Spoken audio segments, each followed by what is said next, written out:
Good evening, I'm Greg Floyd. And I'm Tori Wells. Some Troy leaders will be talking fire protection early next week. They're looking at a plan to protect people and buildings in Lansingburgh as investigators look for an arsonist there. Our Craig Smith joins us now in the studio with more on our top story. Greg, Tori, the president of the city council tells me he and some union leaders from the fire department plan to meet with the mayor. It's happening on Tuesday. They plan to talk about putting less money into training and more into staffing at a Lansingburgh firehouse. And this meeting will come about a week after the mayor announced what he calls a task force designed to solve these crimes.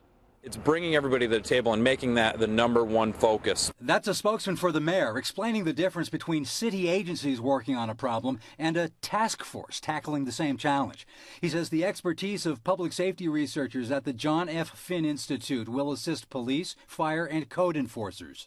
The Fen Institute is new, bringing them in, right? But surely the other city agencies would be working together anyway? They always work together, but there's a lot of business going on in Troy, and sometimes it's tougher to pull them together.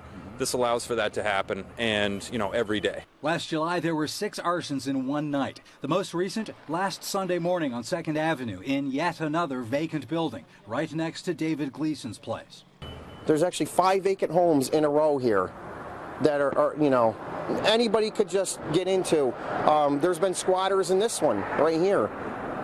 We've asked the bank repeatedly to do something with it, and they won't. We had cameras already installed in the house, but outside, and now we've installed even more. Council President Rodney Wiltshire says the firehouse known as Truck 1 could use more manpower, and soon, before the next fire.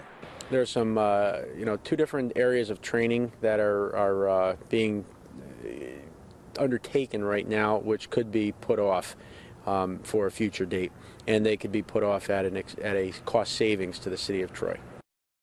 When I asked Fire Chief Tom Garrett about Truck 1, he said only that my question was the first he had heard of it. The director of the Fen Institute sounded unfamiliar with the task force when I spoke with him tonight. We may find out more next week what role his group might play. It has worked in the past with Troy's police department. Craig Smith, CBS 6 News.